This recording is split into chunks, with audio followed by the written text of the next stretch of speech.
Yo, B94.9 WATV. Let's get this situated. It might be me. I think it's me. It was me. And it's somebody else. Who else is that? Somebody phone. Turn your volume down. Welcome to the show. Happy Mother's Day to all the mothers that are tuned in and checking us out. Lady Woo is here. The crew is here. Introduce yourselves, everybody. Let them know who you are. What's going on? It's your boy Ready Eddie. Hey, it's Arlillian K. Bushline. It's none other than your boy Dwayne Big Daddy's in the building. Yes, and we have a special guest in studio. Introduce yourself. It's your boy Alvin Garrett. Alvin In the Garrett. building. Welcome to everyone. Huge show tonight. We have a lot to talk about. May is Mental Health Awareness Month. It's Mental May. So, every week, every opportunity that we get to help kill the stigma surrounding mental health, we're going to do that. And tonight's guest helps us do that even more. I think today is like the second Sunday in May. Yeah, we did communion last week. So second Sunday in May, meaning we got like 3 more Sundays to do this. So we have a soundtrack for that. We have a playlist for mental health. When I say that, what's the first song that comes to mind for you all? Speaking about mental health awareness or something that you can kind of, clear your mind to, get your emotions in order. What's that song for you? Fix It Jesus. That's good, Dwayne. I would say just right now, just because it's current, Tim's Free Mind. Yes. Okay. Yeah. It's just the piece that you cannot buy. Was it Living My Life Like It's Golden? Okay. What you think, Evan? I got to go back to the old classic By Myself. By Myself. Yeah. Who is that by? That's by this dude named Alvin Garrett. Okay. Okay, and that's we'll talk about it. Dope artist. Okay. Love him. Okay. Follow That his one, work. I hear that. Okay. Eddie? I don't even know. Like I just need some lo-fi instrumentals for real.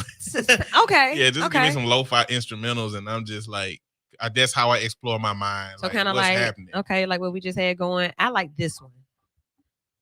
Yes. Like I would just chill and let my thoughts just freestyle whatever's going on, and then I'm good. Yeah. Yeah. Like I have instrumental days, you know what I'm saying? Where I don't really need words navigating what I'm thinking about. I just want to see what's going on in there on a natural tip. Okay. An artist that really speaks to mental health and like gives you guided meditation and imagery, Londrell. Have y'all heard of him? Londrell? I have not. Check out Londrell. So I play him in the office a lot of times, light some candles, not because I'm like doing anything in particular, but just the whole aura that's set. And he gives you like guided imagery through the music. It really is quite nice. So try Londrell, Londrelle, I think. All right. This week has been a big week entertainment wise. Everybody has been talking about Jamie Foxx, and I just want to go there. I want to start there. Should we know where he is and what's happening, or are we okay with what we know? I think because of their public persona, people feel like they know them or feel like we know they're Jamie. kin to him. So, and he's done so much for so many generations. Yeah. But at the end of the day, we have to be able to accept private moments from private family. And the problem that I have is that in regards to people with melanin in their skin, we just knows it and we want to know everything, right? Because you take and look on the other side, people be sick for forever or whatever it is. And you know what you hear? They're down. Then you hear they died peacefully with their family. It's over. That's the two things you hear most of the time with them. You're right. You know what I'm saying? Like, but we want to know who. Okay, prime example, and this is yesterday. I found out one of my friends from Florida passed away. Okay. And the first thing somebody said on the call, because we're all culinary people from all over the country. The first thing somebody said, anybody know what happened to him? What he was? How? Okay, there's a category of sudden death. He died suddenly. You didn't get a chance to know it's happening. It happens. But that's the whole conversation the whole day. They want to know how he died. Did he have, was it because of the sugars? Was it, it's just too much for me. I'm sorry. Okay. Okay. So let me say this before Evan, like you pulling the mic to you. In the most humble way that I know how. All of us are people in this city that people know, right? I wouldn't mind people asking, well, or being concerned. I would want them to be concerned, and I would want my daughter and my family to have enough sense to give them enough information for them to not have to create a narrative and not like tell them. But concern Yeah. Concern is from something happens to me, Woo calls. That's concern. Okay. Something happens to me, and Craig and Day from walking up the street, who just happened to know or seen or heard about me, talking about what I'm doing. That's not concern. All right, but don't keep people guessing either. And how I'm playing pickleball. I've been out of the hospital for months, but then something else came out and said that y'all were expecting the worst, but I hadn't said anything. Sit me up and let me say something if I need to speak to my people who buy tickets to see me, who buy my shirts, who come to my shows, who tweet me, who buy my movies. Yeah, let them know something. But Jamie was always private. You never really knew anything about him. We know him from his persona on different characters he's played, but we've never known the true. Like, we don't know anything about Katie Holmes for real. And I think somebody that was close to them happened to speak up about Katie Holmes, and then she had to recant it. Like, he doesn't want anyone to know about his business. So I think that we should just respect their privacy. Now, the daughter, she should have spoke with his PR agent. Right. First, PR nightmare. Because first of all, I know just like everybody else, we Google pickleball because we don't know what that is. But it takes a lot of, you got to be well. Right. And I've even read reports that they flew in a neurologist. So let's just, keep the static out of the air, send our well wishes, and go about our own lives and stay in our own lanes. I think the difficult conversation is to have with celebrities is where is the line between where a family can experience a private family moment with their close family members and how they can tend to people who value that person as much as they do. Maybe not as much as they do because they're not family. In a different way. Yeah, but in a different way. Because I see like the potential of the world losing this person is different than keeping a private life. I think that's like, should we be considered in the preparation for the loss of that person? Or are the family the only ones that get to be able to prepare for that loss, and we just have to take it like a cold turkey? I don't know. Hard conversation. I mean, even if you know someone's getting ready to pass, the actual event, no matter how much you prepare for it, it's not going to get you prepared for it. Yeah. But I think that just respecting privacy, just like when someone passes away, well, what did he pass away from? Like you said, there are a lot of different things that could have happened, and some families just don't want to talk about it. It could have been suicide. It could have been overdose. It could have been a lot of things that we don't want to talk about. So let's just respect each other's privacy and just pray peace upon each other. All right. Alvin? Well, my question is, where does the line cross between that engagement and the entertainment for the people that want to know, right? Because that type of insight into somebody's life, because they're a celebrity, you feel entitled to it. And so engagement and entertainment it's really such a blurred line. You see what I'm saying? To where someone that doesn't know you feel they have a right to know about you in these situations like this. So it's like, are you really concerned for him, or are you looking to be entertained, good or bad, personal or private, professional? How much of it is entertainment for the people that are interested, right? To say you don't get to turn off. Mm-hmm. You don't get to be a human. Mm-hmm. You're my celebrity. You make me laugh. Now I want you to make me cry by your personal plight. I'm just saying that's up to the person that's interested to be honest with themselves and say, why do they owe me an explanation of what's going on in his private life? And would I want that kind of intrusion from someone other than the people that really know me? Right. Yeah. And for me, I lean towards that. I really don't think it's those who are suffering with the potential loss. I don't think it's their responsibility to spread care out much further than for that particular individual. If anything, yes, a PR team need to be out there for when these moments happen to figure out the best way to disseminate information out for that situation. Right. Okay, but let's go even local, like you or Kate. You know, I ain't gonna consider myself on y'all status level, but people like y'all who Big Daddy, seriously now. But something happens to us, right? So what do we want our family? Because people would at least locally want to know, you know what I'm saying, how they're doing or what they're doing, and what would we tell our family as to where would the line start? Where would they do? You put out as much as you need on Facebook?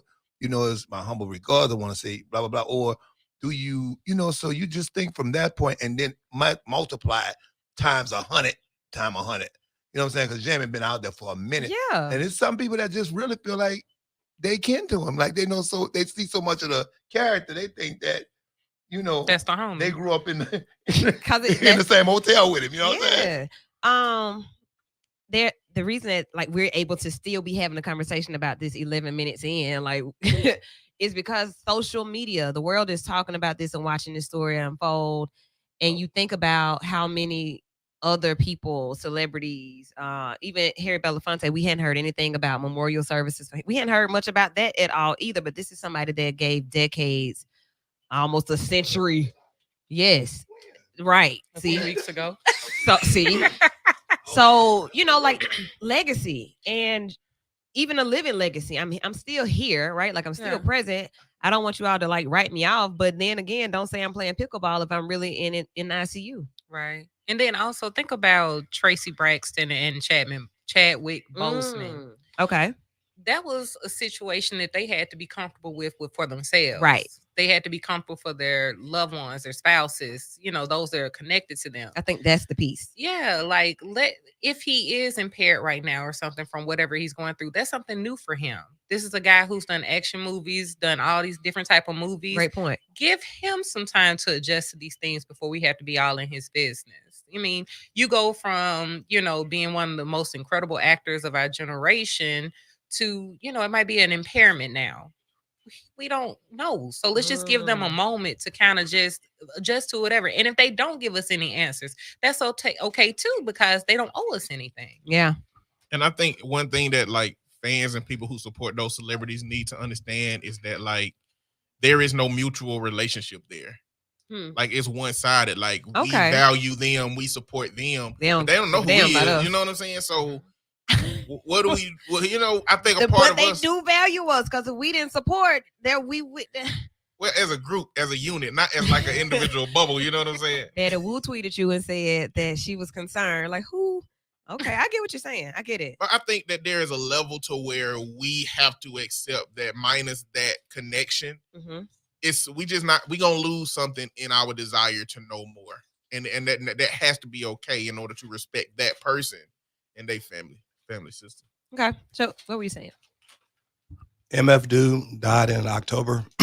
Who? MF Doom. For some of y'all know who I'm talking about. Okay. MF Doom died in October. We ain't know until January. Any of y'all want some hot chips? No. MF Doom died in when? October 20. What year is this? 23. 2021. We ain't know until 2022. Okay. So it was crazy how deep that was kept under wraps. He knows who MF Doom is. Yeah. Somebody come with me. Just listening to the story itself though, the timeline, how do you conceal somebody's absence from the whole earth for that long? And then who is it that who knows or who needs to know knows? Was it easier because of the pandemic? He wore a mask. I mean, that was just his family. So no. I was saying, was it easier to conceal it because people weren't really outside like that? And I ain't the only one without a share. Sorry. Yeah, because we started at 7. Call time is like 6:45. I would lock the door because he can't even come in the studio.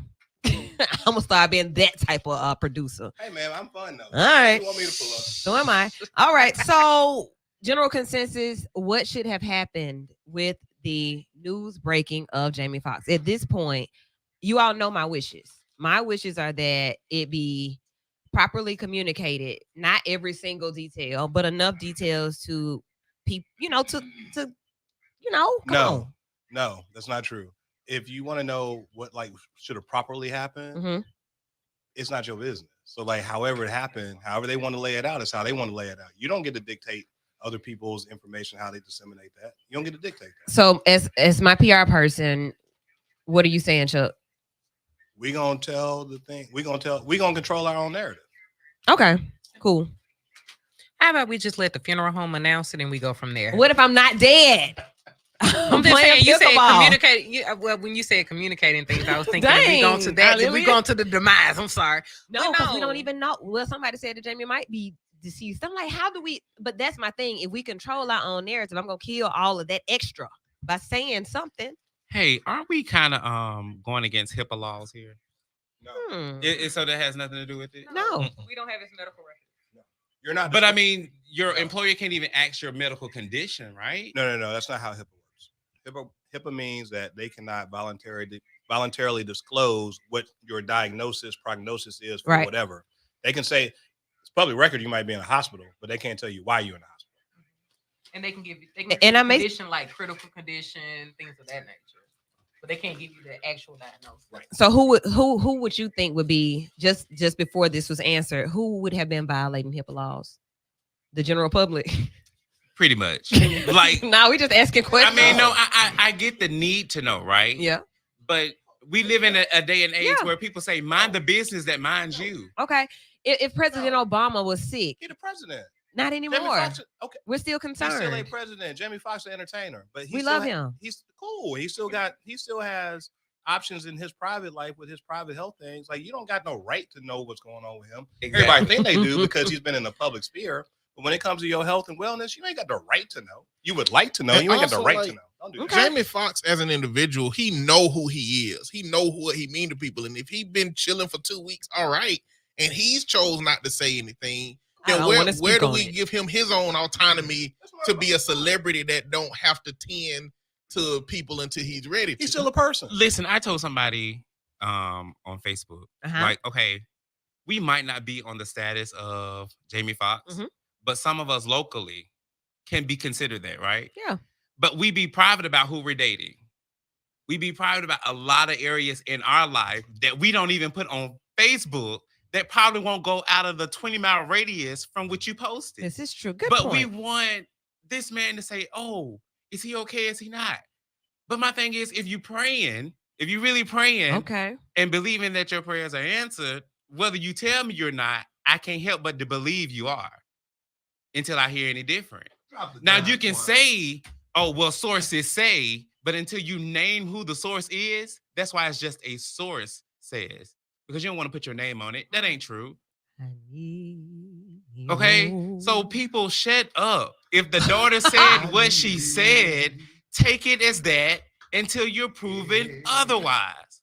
Because if not, if you say again, I'm not finna post, oh boy, because I don't want nobody to know, I'm going to walk up to you and ask you, who is old boy? All right. Well, with all that said, the radio airwaves are open. Moving right along. What's up? Social media makes everybody feel like they are a journalist, investigative journalist, reporter. Yeah. Nah, you ain't doing nothing but like writing an op-ed.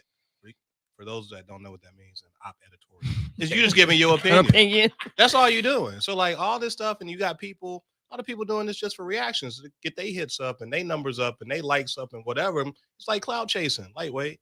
Not lightweight, heavyweight. That's what it is. So like, you can't speculate on something you don't know about. That's all it is, speculation. That's your opinion. Okay.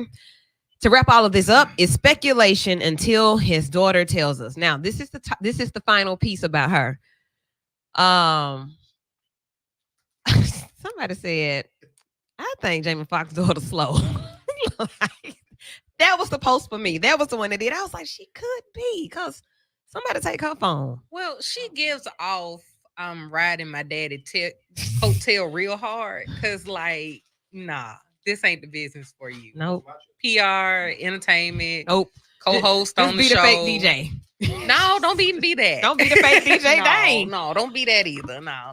All right, man. Let's keep it moving. I know somebody that is open about mental health, about love, about life, about everything. Because if you write songs, you got to kind of tell the truth unless you're writing somebody else's story, right?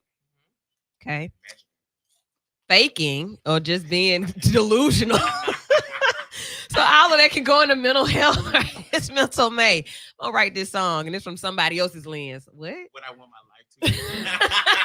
And it's a hit. Yeah. Well, Alvin Garrett, how are you? Hey. I'm wonderful. Look, are you any of those things I just named? Delusional, fake, which is storytelling, or are you writing from your heart and you're creating your own narrative with your own pen? Well, I create from my heart, but I would like to suggest that as a writer, I can actually write somebody else's story. All right. Because I'm a church boy, and we say we have not a high priest who hadn't been touched by the feelings of someone else's infirmities. If I can't feel you enough to tell your story or speak for you in any context, be it a song, a sermon, or just a conversation, how I'm supposed to connect with you as another human. Sure. So as a songwriter, I should be able to sing a song about someone who wants to commit suicide and never have thought about that myself, because empathy allows me to do that. Right. Right. So as a songwriter, I write songs that are personal, but also universal. Right. Especially on this next album that I am releasing. I did a lot of that because I allow people to touch me and share themselves with me the way I said, let me be your translator. Okay. So translate away. This is my story. This is my song written by Alvin Garrett. Praising my Savior all the day long. Amen. Okay. So like, boom, that was the open for the second half of the show tonight. Mental May and how all of this goes together is my story to tell, but then somebody else can tell it for me. So narrative therapy is a thing. Music therapy is a thing. Give me some other therapeutic forms. Reality therapy. What you say? DJing. Music therapy, DJ. Okay. Meditating. Okay. Yoga. These are techniques that we're talking about. But theories and interventions. Existential. That's my favorite. Therapy. That's my favorite. I like narrative too, but I really do like person-centered, where I meet you where you are. Gestalt. Oh yeah. Challenge. Yeah. Confrontation. I love that. I like reality theory. I just like, let's deal with the real. You know what I'm saying? Like, because people sometimes get caught up in and can't figure out when you go the other way and come back, or you give it to them in a therapeutic type sense, or for instance. So let's just talk about what really happened, the way that it happened, and your part in what happened, and what we can do to, do something different about the actions or about the ending of how it happened. I like that. That leads me to something before we get to Mr. Garrett in the second half. What do you all think a therapist is for? What is the job of a therapist? Like, what do they do? What's a therapist? To help you discover what you already know, but just can't get to it just yet. I'm thinking like if you're depressed, it's to work you through your journey of not being in that hole. That's what I'm guessing. I'm sure it's more to it. Okay. Listen and form, right? Like, so you got all this stuff that's like, when you take the, I just thought of this. Okay. So, you know how, like, when you was a kid, you had the can of Play-Doh? The therapist is supposed to allow you to, like, take the lid off the Play-Doh. Then the Play-Doh comes out. Play-Doh comes out however it is. And however it is, the therapist, after a period of time, is going to allow you to shape whatever you got going on into whatever it should be. Okay. Is that dope? Yes, that makes sense. That was dope. Makes sense. Yeah. Hey, quote me on that. Quote me on that joint. So Play-Doh. Chuckerism. We're gonna use Play-Doh. That's a chuckerism. Okay. Chuckerism. Okay. So look, I think that I see therapists as engineers. The information, they know where it needs to go. You ever been walking down the highway or riding down the highway, and you see construction happening, and you know something is going on, right? But the engineer has already figured out how many lanes are going to be there, or what it's going to take to keep those cars moving properly while they do the construction. So at the end, you can have the exact ending that you want. So when you're trying to design a 4-lane highway, you have to know where to put the other cars so that you don't stop traffic, but you continue to keep on working until you get the end result. So a therapist, in my eyes, is the engineer of life. Take the information, knowing where you want. When I come to you, you already know where it needs to be. Now help me get there while I yet move, so that I don't stop life. It's a lot of work for the therapist, ain't it? Yeah, Lee. Play-Doh. Shoot. and into your work, with you being a therapist, so I guess it's a big question to you. How do you start off a trust with the person? Well, here because I'm just a radio host. I mean, Eddie, in your day job, right. With him making the Play-Doh analogy, do you really trust somebody to mold you to what you can't see? Come on now. So that was help you get there. Yeah, right. Very much supportive. So Eddie, wrap us up on that, and then Alvin. So the way I see therapy is like it's so much less involved than the analogies here. I feel like what I do is I hold a mirror up to you and let you look at yourself, and then when you have questions about yourself, I help you figure out the answer that makes sense to you. That's kind of all. I just happen to have techniques and words that help you look at yourself in the mirror in different ways, but my idea is that I send you to your mirror at home so that you can start continuing to have that conversation with yourself and doing the work. Yeah. So and it's like Young Levin said, no, I give you that, but you have to do the work. I mean, but I'm saying what she says, like I give you the tools, but eventually you have to do the work. I don't even tell you. I don't even say give them the tools. I say all of us already have the tools within us. And I mean, for some of us, the shed lock, we can't get in it. For some of us, it's unlocked and we look in it, but we don't know what some of the tools do. So it's just helping you use the tools that you have from how your life is being and using what tools you have in a way that's going to benefit your life moving forward. And to me, that's a more passive role than it is an active role. Right. In terms of molding or engineering. Although some therapists do take on the mantle of being directly active in what they do. So it's not like they don't exist, but not the way I see it. And I would say that it's tailor-made. Each situation calls for a different. Ooh. Some people come in and we can have conversations and it's easy. We're just talking. We're, putting some pieces together because everybody's not coming to therapy for this. I need to unpack. Life has been so difficult. Some people are coming because, hey, I need somebody to talk to that's not my family or not my friends. I need somebody that I can talk to on a different level of conversation. And I want to do that every week. Okay, let's do it. Let's do that. But then somebody else is coming saying that I've never talked to anybody since I was 7. And I've had trauma and heartache and misunderstanding. I've been hearing voices since I was 13 and I've never had a therapeutic relationship. Come on. So it's different levels to it. So the last piece for me to answer your question is like, I think we underestimate how many people long to be heard intentionally. And so I think trust is built so fast because when somebody actually listens the way that you want to be heard, it's a completely different experience than most of us have had through our families and our friends and the environment that we've grown up in. So trust comes really quick when people sense that you're genuinely attempting to help. Coming back. I like that, Eddie. Music therapy, the right life. We're going to talk about Alvin Garrett, but we're going to talk about his form of therapy and how it is about to move you through a new album right here on Vital every Sunday night on B94.9 WATV, where right now we're in Mental May. We'll be right back.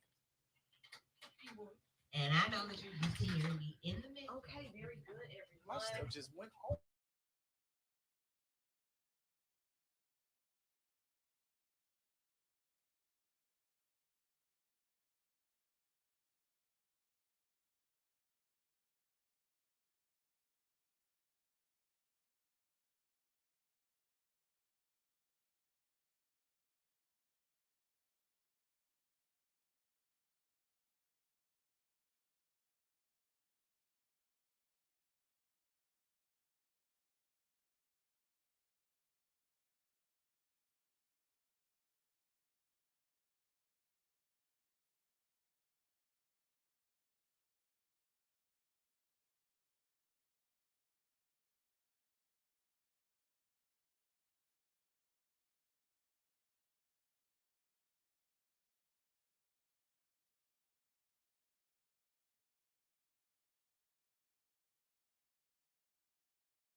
Who is in the building with our other crew members who have joined us. You guys, get to the mic and introduce yourselves. Let them know for real that you're in the building.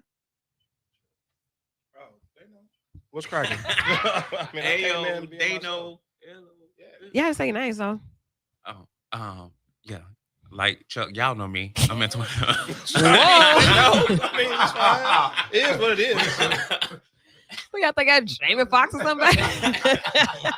Let me shout out everybody who's tuned in and watching. I did not do that earlier. Hello to Cal Harris. That was our first viewer of the night. Thanks for jumping in right on time. Antoine said, wait till I get there. So you're here now. Philandris, hello there. Cora, Miss Williams, she said, good conversation. Thank you for listening. Thanks for tuning in. All the way in Louisiana, Claire, hey there, friend.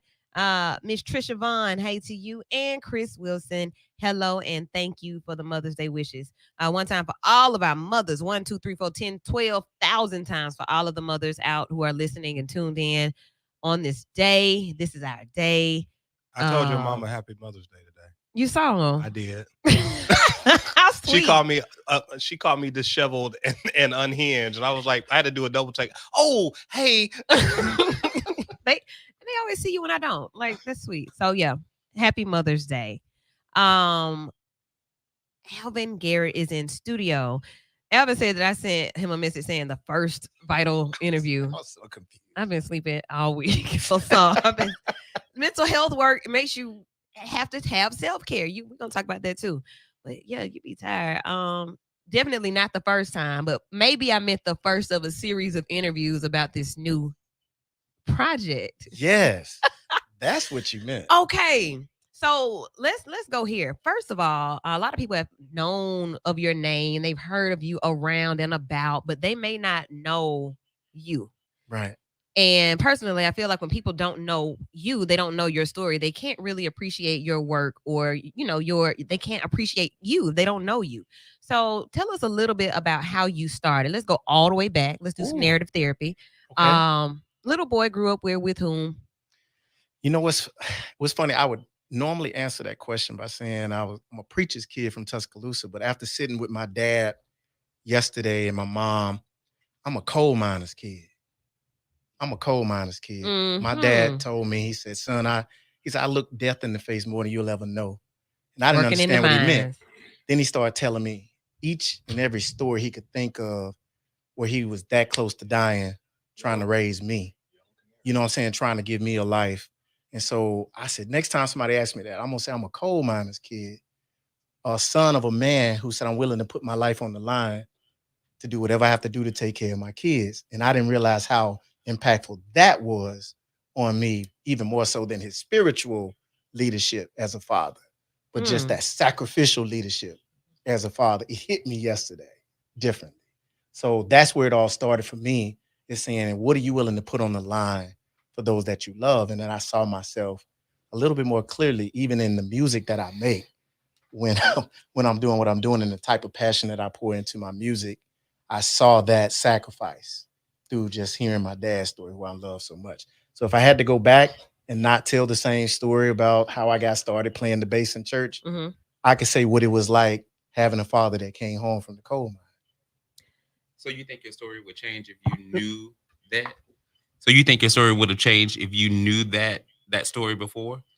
I knew he was coming home from the coal mine until he didn't in '86 when he had a car wreck and almost died. I didn't realize at 8 years old that I was that close to losing a father. So as a man, and I can say I can still sit with my father, that connection, saying this is my best friend. I had somebody in the stands when I was playing football. I had somebody teach me how to lift weights. I had somebody tell me how not to be insecure about women when I was figuring out how much penis size mattered when I'm a young man. Oh, wow. But I had a man to tell me about that. You feel me? Yeah. To say, no. Don't you get caught up in that. You focus on loving a woman that loves you. Okay. But see, I had a man to tell me that. So that was so therapeutic for me, and I didn't realize it. You see what I'm saying? All right. So a coal miner son, a coal miner that was a preacher. Yes. Yes. With a wife that was a mom that made sure everything was cool. Okay. While he was out there doing that. So on Mother's Day, I got to say I had a coal miner's wife's mother. I get it. My dad is a pastor that worked at the plant. See? Same type of thing. If you ever do a tribute album to your dad, you should call it Yellow Canary. Nuggets. Yeah. Today. Yeah. Okay, we hear you. Yeah. All right. So from Tuscaloosa, not even from Birmingham. Not even from Birmingham. Been here since 96. Came here, went to Sanford University, played football, graduated in business, not music. which is a lot of people know when you do music, they think you study music. No, I study business because I didn't want these club owners out here getting me. But you already kind of had in mind that like I'm gonna be doing this music, but I need to know the business. About it. Yeah, I was intentional. I chose to study business instead of music because I had the natural talent to do it, but I wanted to do it for a living. And so I wanted to expand my knowledge in the business world when I decided what I was going to do. Okay. Y'all jump in at any point because I got a lot. What you got? What you thinking for Mr. Garrett? Y'all rocking with me? Okay, look at Eddie's like, I'm thinking of some things. But before you get to those things, I'll keep going. Y'all jump in at any moment. Mm-hmm. So when the music started, you were a bass player. You weren't singing. You weren't writing for people. You were playing the bass guitar. I was and still am a bass guitarist, but that's the roots. 11 years old, picked up that bass. My dad bought it for me and prayed for me, and I just learned to play by ear. And so never took any lessons. Just not one. Not one music lesson. Just learn how to play. So, so I have a question about that. Playing by ear, has it helped you in the music business, especially as far as getting gigs, or do you think that if you were able to read music, if you had studied actual taking lessons, and I'm assuming you read music? That's what I should have asked. First. No, not so. I'm not a fluent. How do you see that hindering you in the realm of gigging as a bass guitarist, like having, you know what I'm saying, individual gigs? I'm a music guy, right? Okay. And following music, I played music all my young life, and it was like our music was always learn how to read if you're gonna make the money. Yeah. Learn how, because when you go to orchestras and when you go places and when they want to pay you the money, they need to know that you know how to read because they ain't got time to hum it to you first. So how do you see that? That's very good. If you're in that type of market where that is commercially viable, then yes, go read if you're gonna be in the union. But if you're in most towns, like anywhere, everywhere, America, and playing music is what's gonna keep you from selling drugs, you better learn how to play at a church. Okay. And you better learn how to play by ear very quickly. So basically, you were Nick Cannon. Well, like minus all the other stuff, huh? He was Nick Cannon in Drumline. You know, Nick Cannon he can read. No, exactly. But if I didn't grow up rich. I'm a coal miner son. I grew up stable. Mm-hmm. But if I was going to be able, I had to learn how to fit in where the money was. Try going to somebody's church, say I read music, and then when the preacher started preaching, you ask for some sheet music. You're fired. In the South, anywhere, I'm just saying, anywhere as a church musician, when you're talking about the economy of the gig economy, you're going to have more opportunities anywhere in America to play by ear than you will by reading music, babe, unless you move to Nashville or to New York or to LA, where those major markets exist, where that type of thing can turn into a career. In most small towns, anywhere, you're going to pick up a little money if you can sit down on an organ or a piano or some drums and play what you hear. That's a good question. I see you lighting up as you're talking about your dad. I'm the same way.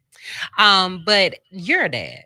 Yes. So how do you feel that your beautiful princesses like influence how you do music now? Did it change your thought process for music, or did it inspire more? How did being a father yourself and knowing how your dad poured into you, how do you translate to being a musician and pouring into your daughters? Well, at first, I wanted to make music that was safe for my children. So there's a couple of projects, like my previous project before this one that I'm releasing soon. I wanted it to be safe for their young ears, right? So I would choose lyrics and I'd say, I want to make music that my kids can listen to in the car. So I didn't write quite as sexually as I can. Mm-hmm. I wanted to soften it, make it more romantic, because I wanted my daughters to hear daddy sing in a certain kind of way. But on my next project, I'm a lot more intrinsic to it because they're older and because I wanted to say what I felt like. Right. Saying, right. And not so much how is it going to impact them as young ladies, but more so saying this is how my daddy wants me to feel, to speak with power about how I'm thinking and what I'm feeling. Because they're at that age to where I allow them to hear my deep conversations when I'm handling business. Because I know they're absorbing it even if they don't understand it. So look, you said that you could write away, and you've written songs for people. Absolutely. And you've written some songs that they can sing and be like, yeah, that was real sexual. Who wrote that? Exactly. Tell us some of these songs that you've written and who you've written for. Where were these sexy songs? Let's go there. All these old sexy songs. Yeah. Oh, I write sexy songs. Like I haven't released a lot of what I call that grungy sex music because that's just not me. Mm-hmm. Grungy sex music. Like Tank. Let me bang, put it in this and put it in that. I'm a little bit of a more suggested. You can write sexy music. Like on my first album is a song called "To Be You with Me." If you've never listened to it, go listen to it. I believe it's one of the sexiest songs ever. Where it's about making love, saying I want to know what it feels like to be you with me. It's super deep. Sexy and sexual and sensual, but from a intimate place with a woman, not treating her like a piece of meat, but as a partner in the bedroom. And that's the difference of mindset that I take when I'm writing music with sexual content. Look, I think the three of us may be thinking the same thing. Like, I wonder what it is like to be with me. Oh yeah. Right? Look at perspective. I bet that's amazing. Eddie, can I come on you, Eddie? Because there's too much going on. I feel like that. I would think that is awesome. To be you with me. Yes. Okay. Now that's right. That's on your first album, but you've written music for other artists who can deliver these songs, and nobody knows you. And then they find out it's you and be like, Alvin, what are those songs? I just haven't written. I haven't placed any songs where I can say I'm ashamed of people knowing I wrote them. Like even songs I wrote for Joe, like they were songs that I would sing myself, and when they hear it, it's like, whoa, who wrote that? You know what I mean? And it's from a place of a gentleman type of space. And I own that. Like I love being a gentleman, right? And because most people feel like you got to set that aside to appeal. Well, no, I've chosen not to do that, even with my romantic music, because that's not who I am. And I feel like there's a space for men to say, I can be a gentle man and still be sexy and still be appealing. You know what I mean? So Joe, being Joe from Opelika, Alabama, that y'all know Joe, right? I want to know what songs did you write? Yeah. Right down the road from you. So I'd rather have a love, like, Joe, I mean, admittedly, he had kind of hit that space where they were like, what's up with Joe? Where's Joe? And I heard his music and I was like, stop singing to 18-year-olds. You're not 18. Sing to 40-year-olds. They grew up with you. And when it says, I'd rather have a love than have a life alone, I was cool in them streets. I was cool in the club, but real talk, I want some love. And the women, I wrote that. And women was like, woo, Joe. Because I want to hear that from Joe. Yeah. I don't want to hear a grown man talking to me as if I still have an 18-year-old mind. Okay. And so as a writer, I'm going to, like he said, engineer and build this narrative for an artist to say, what do your fans want to hear from you so that they can connect? And so it is a bit of a therapy as a songwriter.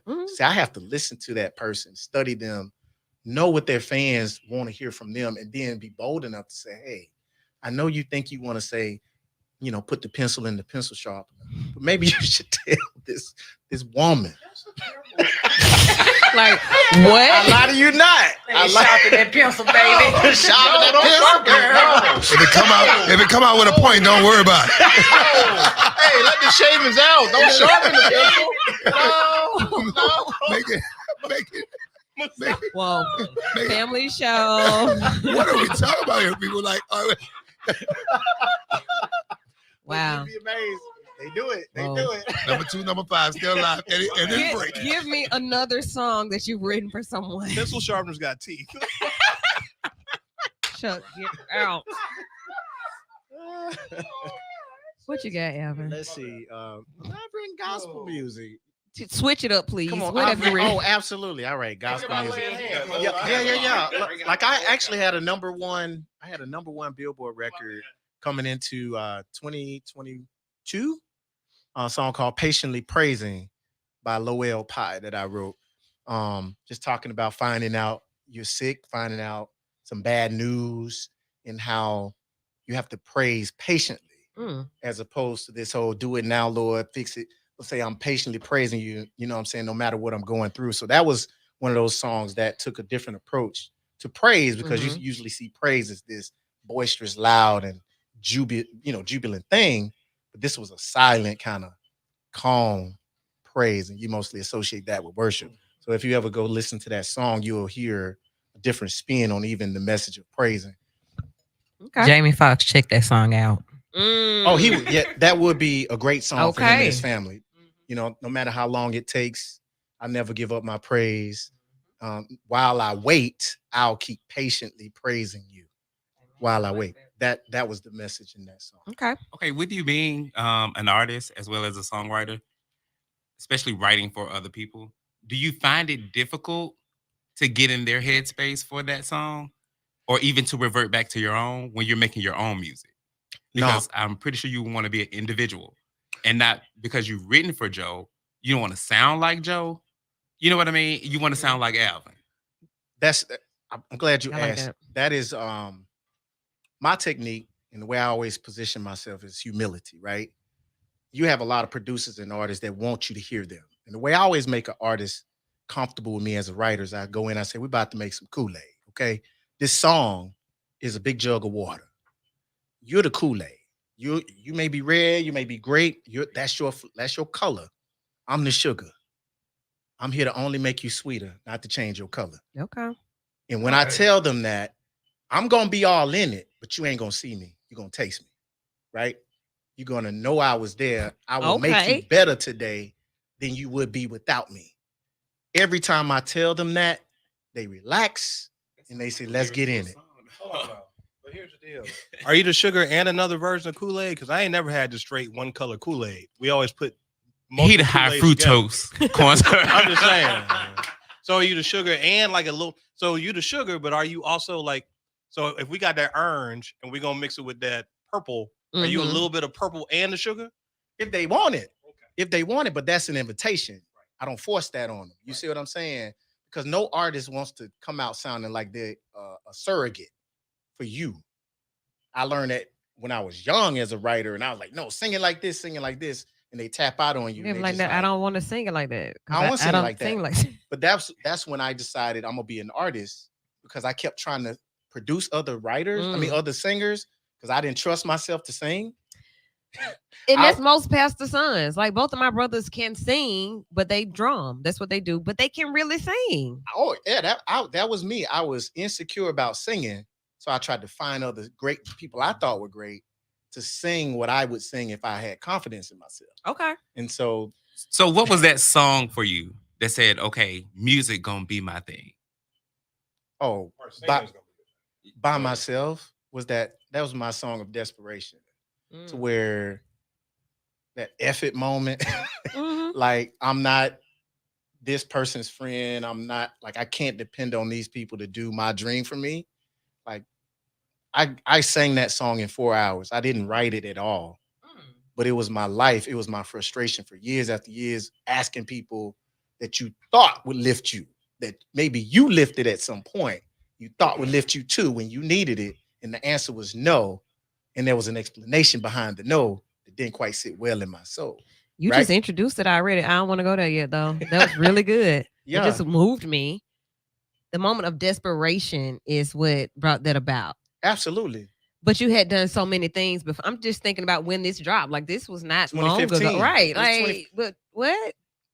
But I was always trying to make music that I thought people would want to hear. I would compare myself to the Joe. I'm singing, and I would play if I played my demos of the records that Joe sang, you realize he sang like me. And I was shocked. I'm like, why are you doing it like me? Like, make it better. And when I met him, he's like, dude, are you serious? He said, no, it's perfect. I'm trying not to mess it up. So when Joe tells you I'm trying not to mess up your music, and you're thinking, make it better, what does it tell? I had to realize that I was insecure as an artist where other people saw me better than I saw me. Okay. Because you were a bassist. You had boxed yourself to that. I was growing out of that. I was letting go of that. Okay. I was letting go, but that was my safe space. Getting behind the bass was where I could breathe and say, I know I'm good at this. I'm not as quite as sure about that, Mike. I'm terrified, sort of, because I've been standing next to people that everybody loves, and I don't know if they love me the same way. But if I grab that bass, I find that commonality, that space where I see them cheering. I see the affirmation coming from the crowd when I grab the bass that I might not can see when I'm singing. Right? Now that's a therapeutic moment right there. Eddie, I want you to jump in on that part before we go to break. Alvin said it was the confidence that he didn't have in himself that put him over here with people that people loved. And I didn't know if they loved me like that. So I'm going to stay over here and do what I do. What does that say? And then look at where we are now. I mean, I really think that's a space that we get lost in as a culture in terms of how we undertake the journey of finding ourselves, finding out who we are, and finding out where our values are, right? Mm-hmm. I feel like as a society, like if there was like a whole skill test training for everybody, we'll find that we were much better at some sports that we never got a chance to play. We were much better at some instruments that we never got to try. We were much better at writing in ways that we never got to figure out. And I think that like some of us, we find those things early by coincidence, but there's a lot of things that we don't get a chance to tap into until life pushes us into that direction in which we're in front of it.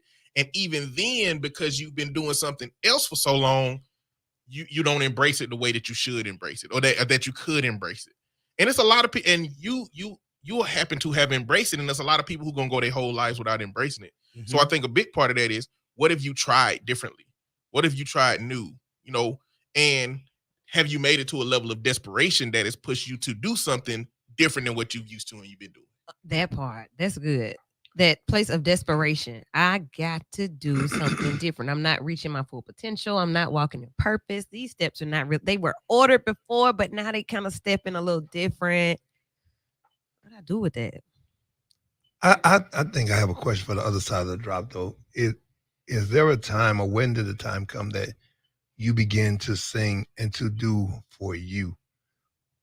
Not, I'm doing this for the money. I'm not doing it. And because I find that when you finally do for you, it actually draws people, because they can feel that this is not about, everything else and everybody else, or even sounding like it. Because my biggest problem with music right now is same cadence, same sound. It's almost like one man, one sound, because it's so, you know what I'm saying? But there's a time where you have to just say, you know what, this is me. And if it makes me a lot of money, fine. If not, because when you have a love for something, the money no longer drives you. Well, I'll give you a different side of that coin. By myself was that, like you said, I didn't care. I didn't write it. I sang it. It was in my soul. And it happened to be a very hit record. I mean, it was a hit record. It still is. But it didn't change my life financially. It didn't take away the pressure of having to accept certain gigs I didn't want to do, because that just didn't happen for me. Ooh, I was a new artist. People knew my song, didn't know me. And people presume just because they love your music that it turns into $1 million overnight, but it doesn't. So I still had to humble myself and drag that equipment into that wedding, because I got a family, right? So I lived for the moment where I could say, I'm gonna sing what I want to sing because I can, not because I have to. So I'm gonna sing something I want to sing, whether none of y'all like it or not. That kind of freedom comes at a cost, and I had to earn that. And this next album is me saying, I really don't care what y'all think about it. I love it. Well, okay, I'm gonna just drop this one by myself right here on B94.9 WATV. Old Alvin Garrett, but it's still a hit, right? Yes, sir. Well, let's hear it. I like that. That's a good question. And not because you're sitting in no cap. One of my favorite songs, bro. I've been rejected way too many times in my life. I won't take no for an answer anymore. Seems all these walls been erected are my dreams, yeah. But I won't let that be a thing. I got it. That's how it should be. Yeah. If you won't stand with me, if you won't go with me. So when I used to do music, right? That's one of the things I used to do instead of like writing. Get with a producer and create to it. Instead of Yeah. Create that space. Man, pressure is real big. Going into the studio, get what you want and create it.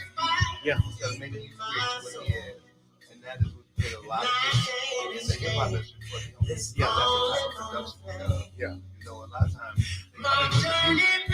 Once you write the music, he asks you what the concept is. He builds the concept. Exactly. Yeah, I've been on the music for like a year like this. Concert tunes out, you know, I just always been a fan of music. Yeah.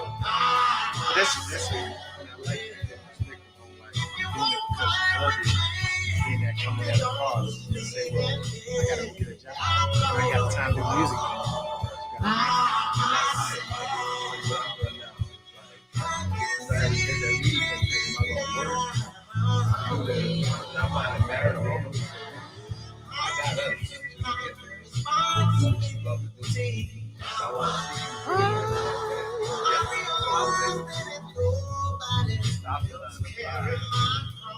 Work the 9 to 9.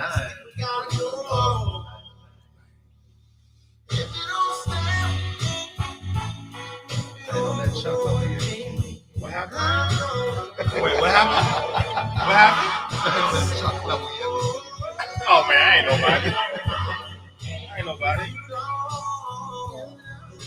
Come on, sing it. By myself. I think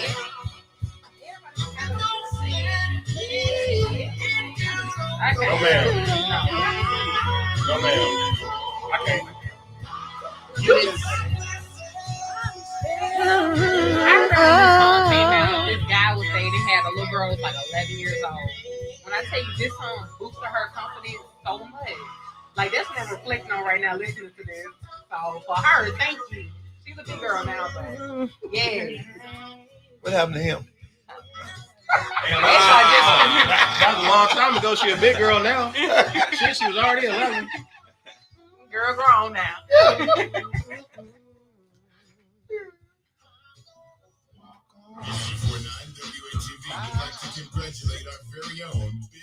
I wonder if my phone gonna act right.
I don't know. Who doing that?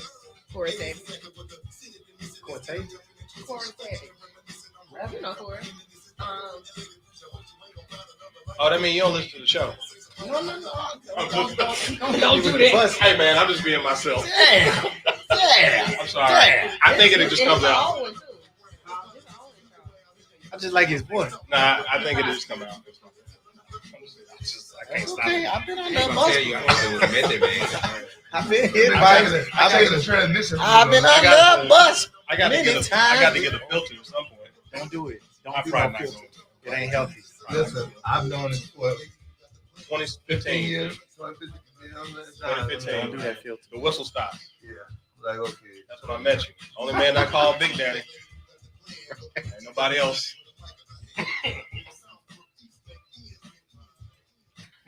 Hey, the incomparable Corey Savage right there on the intro. I was like, who is this? I'm gonna link y'all so you can put him on a track. Who did it? So I mean, I'm just saying, like, I don't assume everybody know me. Okay. I be like that too. Like, you know. You said you had to humble yourself earlier. I did. I don't assume everybody know me. You don't know me? Hey, you should. Now, that could start a whole nother conversation. Because, you think people know you and you don't want to wait in lines when you go out at home. What else we want? Like you should be giving me tickets to that. That type of thing. I don't think people know me. I just pull up. Like, it don't matter if you know me or not. This ain't just limited to Birmingham. Like, dang. And I'm like that too. Here, when I go other places, I kind of can just get in the zone of y'all don't know me. I know they don't know me then, but it's like they'll still be looking at me like they know me, and I'm like, well, everybody know you an Abby Award winner, Alabama broadcaster. It's still an award. I'm in New York, and I still feel that way. Like, just might I know you? That's what I do. Just pull up. It's really different. Alvin, do you have that going on? You go other places and feel like I'm Alvin Garrett in Alabama, but I'm the same Alvin Garrett here. Like, do we know each other? Nah, my experience has been that people know by myself. Like, that's my best cousin. Okay. That's my cousin. Like, I have been so invisible at times in my career. They're like, Alvin Garrett, I said, by myself? If you won't stand with me, come on to the front of the line. Right. You saying that? So you need nuts. A shirt that says I literally want to start calling myself Mr. By Myself. Right. Which is kind of demoralizing after a while. No, I didn't, but I'm just being honest about my journey since you talked about mental health. Him at the door.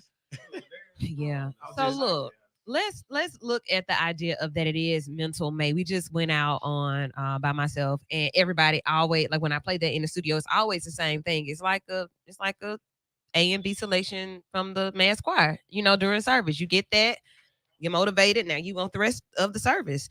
So in that place of desperation, you make that, it's a hit. Mm-hmm. Like our most vulnerable moments, our most like the breakdown situations in life are the ones that really bring people to our feet. Come on, y'all, they come then. Yeah. What happened after that? What happened after that is what was next? I didn't get famous, right? You know what I'm saying? So anybody that knows my history, I was really, really close friends with a person that was regular one day and became worldwide famous next, right? Well, I put out a record that was bigger than me as a person, as a brand, and it didn't connect the same way. So over time, when you're thinking, oh, this is going to be the thing that's going to change the game for me, and you realize the song is going further than you. So my journey didn't turn out the way I thought it would, because I was thinking, man, everybody going to want you on tour, but I kept getting told no. But dang, the transparency and the honesty with that, though, like, dang, I thought this was going to be the one. Yo, literally. But you want the song, but you don't want me? But I'm saying, like, literally, there'll be times where people are like, why are you here? Like, why are you dragging in this equipment, setting up for this performance? Why are you doing that? You the guy that sang By Myself.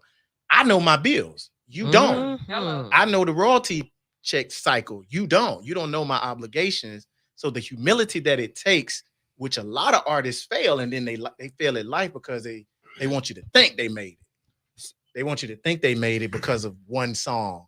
But reality is that may not translate into financial stability. So for me, it was humbling because I'm like, I do have this record, but this is the only one I think y'all want to hear. But Alvin, somebody may say, but you don't come off as an humble dude, though. That's because you ain't that guy. No, that's because a lot of people don't know me. They heard more about me than they have learned from me. And I had to accept that my entire life, though, right? And so I'm comfortable with people saying, man, I thought you was an a-hole. Yeah, maybe you did.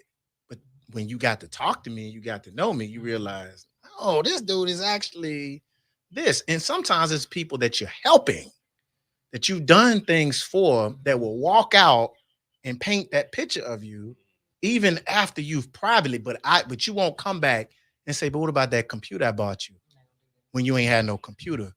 You wouldn't, because I wasn't raised to do that. So I wouldn't tell you where my trees have been planted and where I've planted my seed. I wouldn't do that because you would negate the seed itself. So I've had more people say things like that will paint a picture of me for folks that have never met me. But I had to be okay with that because God will be the one to open those doors and bring back that fruit. And sometimes it's one person who could override all the hate. One person can say, man, look, you did this for me, and open up a door, put you on a situation that 1,000 people can't take you off of. And it's good. It's good. So my segue and question to that is this. In true transparency, right? Mm-hmm. Even as confident as you are, even in having a father who knew the word, who taught you the word, having those rock solid foundational situations, right? When or was there a time in your mind where you was like, you know what, this, not so much suicide, but just giving up on it all and saying, you know what, I know I can go do this and just leave all the riffraff and headache of the rest of it alone. Can we talk about a little bit of that? Absolutely. That's real, man. 2019, I was promoting this single, This Hill, and I was, I took out some business loans. A lot of people don't know this part of your story. I took out business loans and kept loaning money to myself that I had to pay back. So no label signed me and spent their money. I spent my own, but I got to pay it back, which means I got 2 kids in school, got a house, things to take care of. And I got to that place where I was like, the next dollar I spend on this music will be me crossing that threshold of irresponsibility. And I quit. I said, no, I can't spend no more money because nothing was panning out. Like nobody was paying me the big bucks to come on the road. Nobody was taking me on the road, but I'm still spending, trying to get the music out there. People love your music, but it wasn't panning out on the financial side for me. And that was crushing for a person like me. And nobody knew, even my significant didn't know that I would take the kids to school and go back home and sit down in the bed. Mm-hmm. Nobody knew that. To where I was tired of carrying people and getting on stage, smiling, putting on a show, but yet arguing with the people you carrying, like constantly arguing and fussing and debating with people you paying. And they ain't putting nothing on the line. They showing up, getting a check, going home happy, and you carrying every bit of the load. And if they were to walk off, you got to figure out how to do it by yourself. It crushed me in 2019. I didn't get depressed like most people would think depressed, but Alvin Garrett saying, I hate to talk about myself like that, let me think of another way to get this done. And I did. I went into 2020 with a different plan that didn't include music for the first time in my adult life, saying, what else am I good at? Where I can meet the needs of my family, where I can let these people go. So pandemic for me came at a time I needed it. Not the pandemic, but the rest. To say, I can't do nothing for you. So goodbye, all of y'all. It's all about me and my survival and my well-being at this point. And that's when I started hearing myself.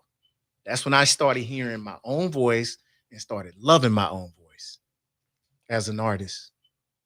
All right. I've heard artists before saying they don't like their singing voice, like Adam Levine from Maroon 5. He hates his voice. He has like a higher voice. What about your voice didn't you like? Well, wasn't that I didn't like it. I just wasn't confident that anybody else liked it. Yeah. You know what I'm saying? Okay. I was too busy comparing myself or trying to be what I felt radio wanted or trying to be what I felt the promoters wanted. Trying not to lose myself. It's a struggle trying to do all of that and not lose myself and give you something you're gonna pay for. Yeah. And a lot of times the music is people who say, I'm a background singer, not a lead vocalist. A lot of times you find people comparing themselves like that. Oh, I can sing, but I can only sing in the background. Well, not that they don't like their voice. They've just watched people in the front sing so long singing in that the they background. Say that I know a girl right now has been singing in the background for over 20 years. And if you ask her to lead, she'll almost like just shut down because she just don't believe that she's a lead singer.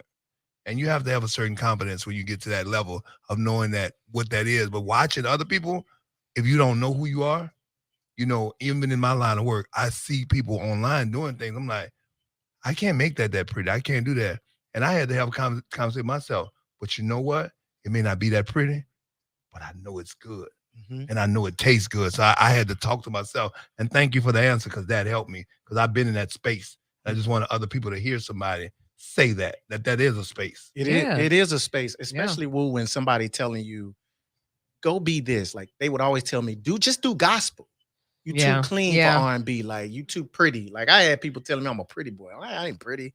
But they would say you ain't grimy enough or you ain't this enough.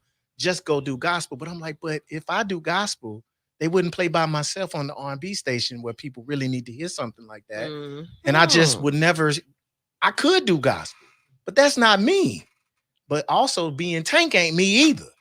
You see what I'm saying? Right. So, and nothing against either. Just follow us and do Genuine. Oh, yes. Oh, my goodness. So, yeah. Genuine and flipped backwards off the stages. We didn't talk about that. And kept singing. From under the curtain. He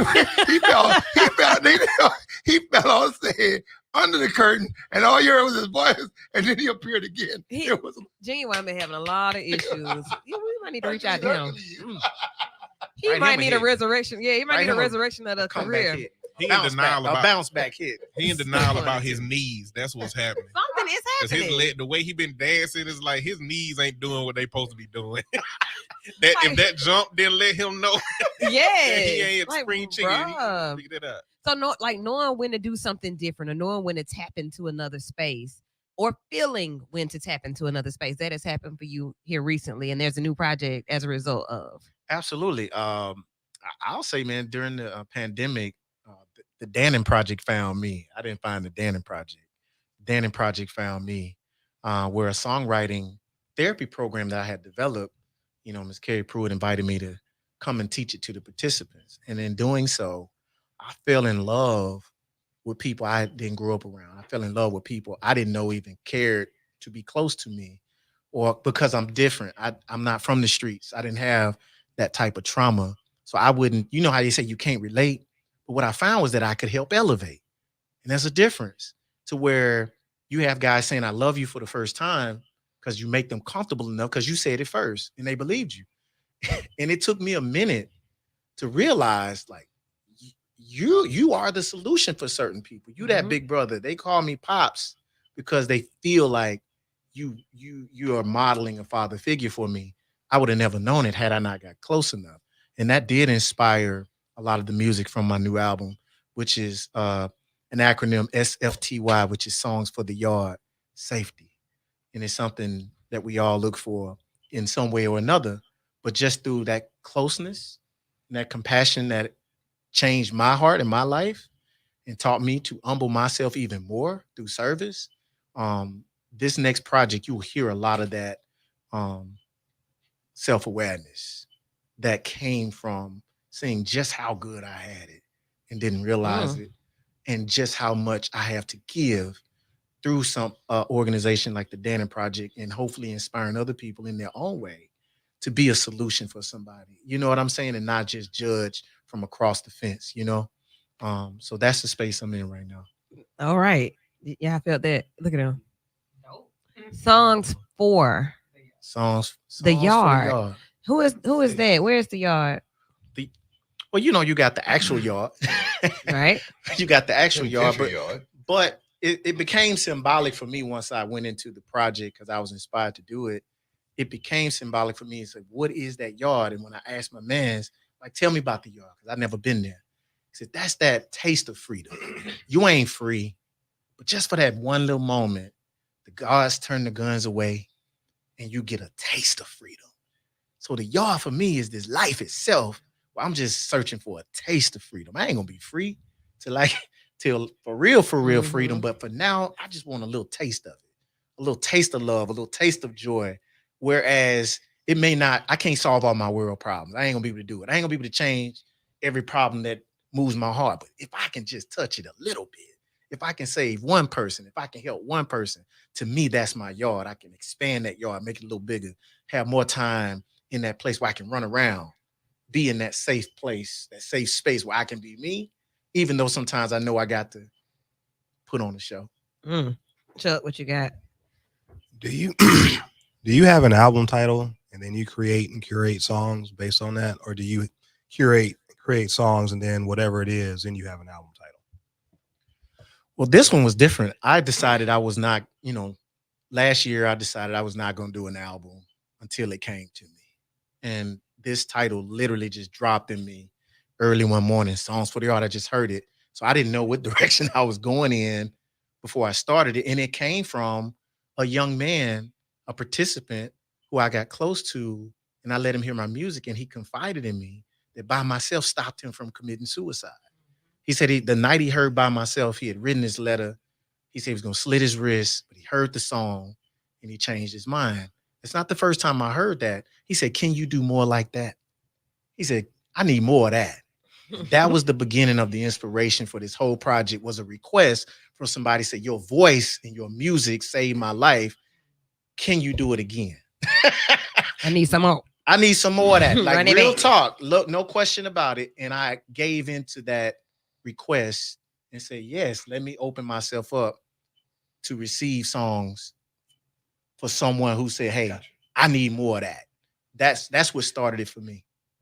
I don't know if that was the first moment that you had where somebody expressed that your music changed their life. Was that a heavy moment to hold on to for you? What did that experience do for you when you realized that it literally saved somebody's life? First time I heard it was 2019 in Jackson, Mississippi. And I actually put that at the front of my By Myself video, where somebody found me, caught me and said, hey, I had the gun cocked, about to end my life, and your song came on the radio. He said, you saved my life. You saved my life. And I cried for probably 2 days. Like that night, I couldn't function when I got in the car. I couldn't function because I every promotion, every time I sang that song came to that one moment where it's like, this is why. It wasn't to get rich or famous. It was to save this man's life. And nobody knows how hard I worked to get that music heard, because I didn't have the money. I didn't have anything. I just sang the song.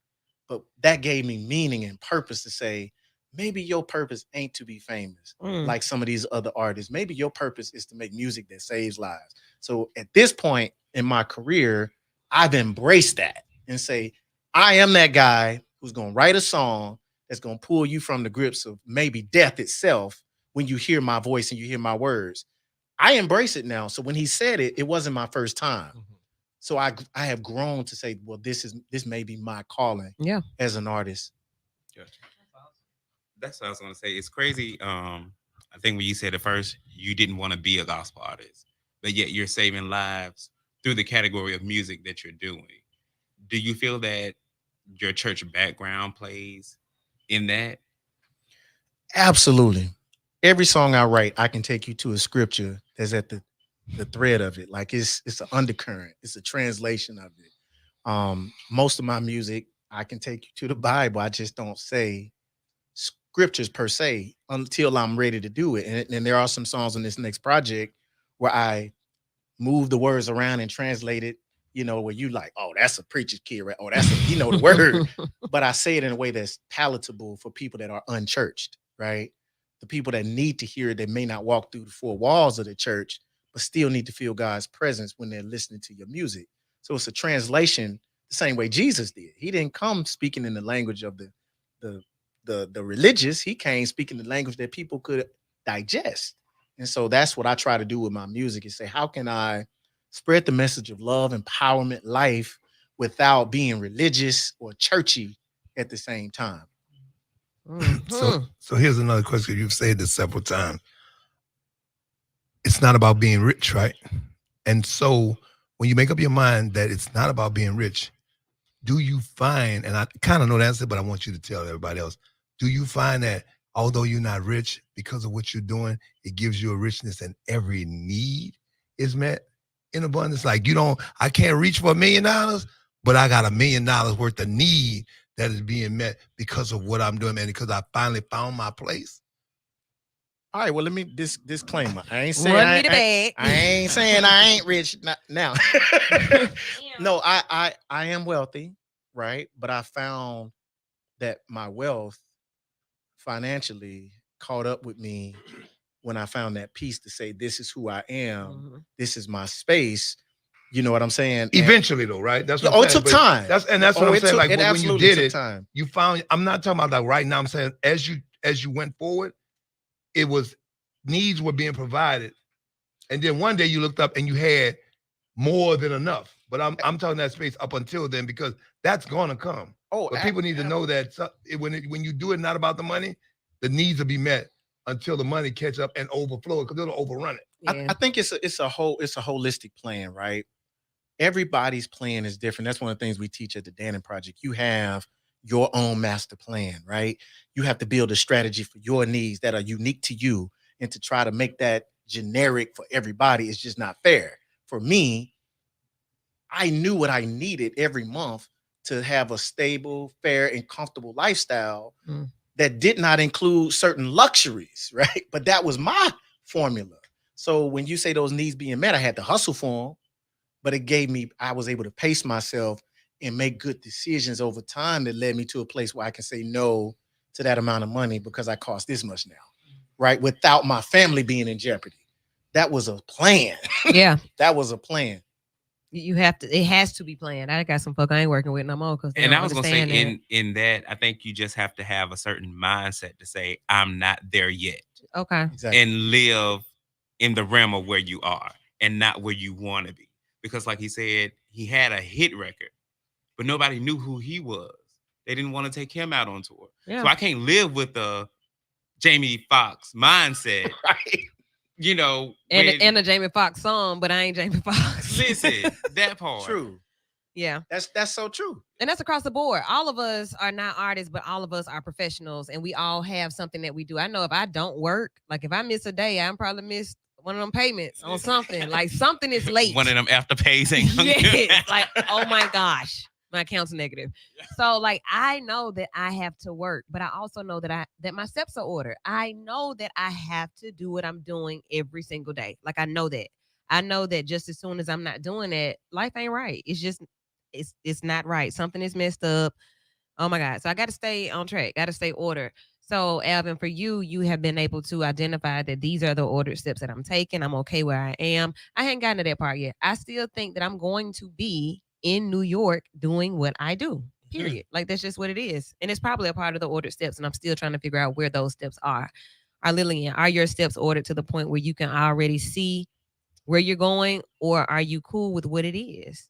I see where I'm going. Okay. I see where Same I'm going. thing, right? Yeah. Like I can't say that it's just I see it. Yeah. Chuck, you got a day job and it's different. But then I told somebody the other day that Chuck DJs, and they were like, "What?" Yeah, I'm fine. Like it was like so fine. They were so shocked. I was like, okay, but it makes sense though if you think about it. So like ordered steps. What you do, like our day jobs make us do things that people may question if those are ordered steps, or are we just doing something that somebody put us in? I don't think about it. I don't have an answer for you. I don't know. I don't think about it like that. Can really? I make a little... Interesting. I fell into it. So like try to help people. We'll figure it out. I don't know. Hold on. You can help people doing case management.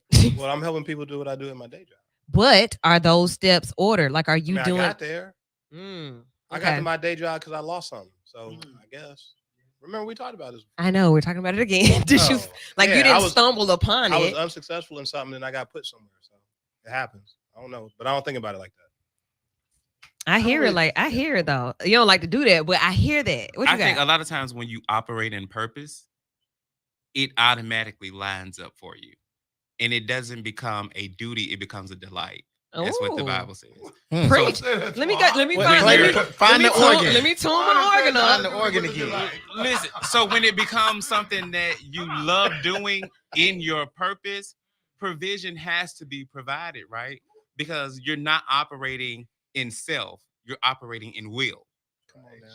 So you're not really there for you. You're there for, like Chuck said, to help somebody. To help somebody. So at that point, my steps have to be ordered. There has to be provision there if you're really operating in purpose in what you're doing. Okay. Can the deacon follow behind that? But just come on, I need to get you a role for next week. Come on here, deacon. I'm a deacon on that. I call it the GPS. Right, that's faith. The GPS device of life. Where you have the right to put in an address and say, I want to get there. But you can't control the traffic. You can't control the elements. But when you need to get off and when those traffic and those stumbling blocks come, GPS say exit here.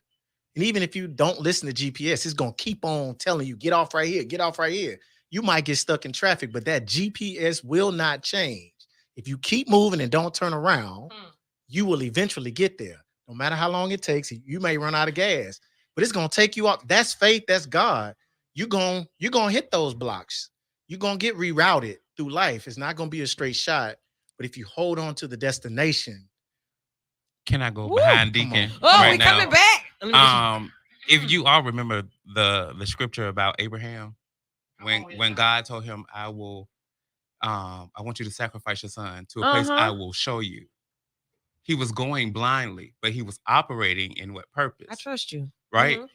So when he got to the place, built the altar, built it, told his son to lay down, right? God said, stop, look to your left.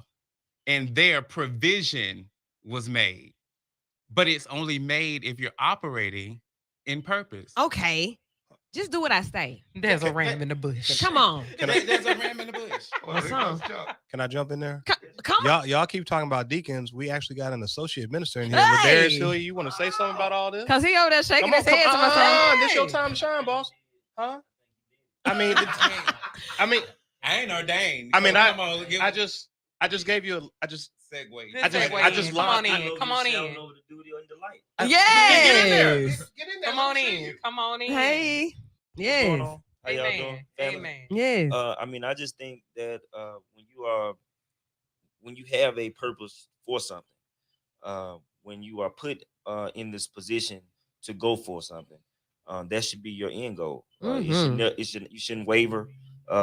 You shouldn't let other people get you off course. If you know that you going to the store, your mission is to leave your house and go to the store without any kind of stumbling blocks or anybody getting in the way. And even if traffic comes in the way, you know that you got to do whatever you got to do to get to the store. We got to get there. As our former mayor said, we going to the top. Hey. Every time. So, Brother Garrett. There was some more words in there when he said it. Yes, it was. Family radio show. So, this new project, Safety, I heard, I had a sneak here of some of this, and y'all know I'm a whole thug out here. But guess what I did, Horn? Guess what I did? I shed a tear. I said, what? What? Alvin, what is you? Ooh-wee. Because it spoke to stories that I hear and see on a daily basis. So I write, but my writings, I'm not really writing them for those purposes. I'm writing them honestly because that's how I have to recalibrate. Well, I call my therapist friends, oh, look, right? But to write a song, to tell the story, and then to put it to music, to put it to sounds. And this whole album is that. So the single that is dropping now has dropped everywhere. Tell us about this particular song. It's called Till I Get Back to You. And I actually didn't write the song as just a regular love song. It was in the theme of the Songs for the Yard concept. Like if I was in jail and I was waiting to get out for my old lady. Right. What I say? Right? Hold on. You're talking about love in the yard now. Right. Drop it on. Get Chuck, drop it on. Right. So, but it was just kind of inspired by just visualizing that, but it's so much more poetic than just that. Yes. It is, okay, what is keeping you from the thing you love, the person you love, and what is that experience like when you're trying to get back to it? And I didn't even realize I felt this way when I wrote the song, but I had been away from music. I had been away from music, and I love music. Like I absolutely love it, breathe it, but I took a break from it so that I could be true to it when I got back to it, right? And so this record is very pure, and you're going to let them hear? Yes, right now, Alvin Garrett, Till I Get Back to You, right here on Vital on B94.9 WATV. Coming back, we're going to chat with Ladarius Hillier. We're going to wrap up with Alvin Garrett, and we're going to send you on your Mother's Day night so that you can do whatever it is you do for the rest of the night. But right now, it's Till We Get Back to You. Until all of that, we just hold it down till we get back to you right here on the V.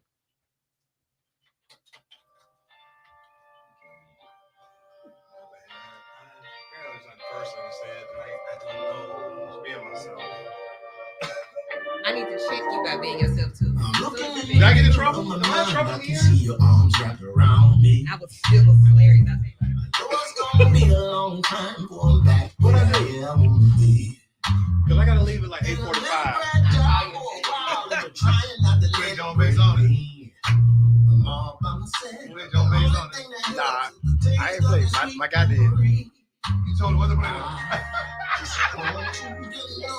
It's too much to say. You been like, you said it's not good. I've been thinking about you. So I've been thinking about you. That's how I get through. Till I get back to you. Till I get back to all your kisses. Get back to all of the kisses about you. I've been thinking about you. Till I get back to you. I'ma leave a little talks like a hey girl, I'm lost, but I'm counting down the days. I should be a river running straight through your heart, where it seems like I'm running through a maze. The only thing keeping these walls closing is a picture of your beautiful face. I'm dreaming of your eyes, I'm trying to survive, but your love is what it's gonna take. I just want you to see you're the reason I continue to breathe. So I've been thinking about you. So I've been thinking about you. That's how I get through. Till I get back to you. Till I get back. All your kisses get back. All of the kisses about you. I've been thinking about you. Till I get back to you. I don't know if you're gone, be able to hold on for me. So if you're gone, then I'm gone. Just hold on to this fantasy. The very shell still in my head. It's almost like I'm watching TV. Waiting on me, girl, it's waiting on me. With you as well. Jump right back in the zone like you know. Not like you've been away. What's the way back here? Like you jump right back in the middle. Just like I've been with you all. I feel like I heard the voice again. It's like right there with everything else. It's right there with you. Take another song, play with it. DJ, you can find something else. Yeah.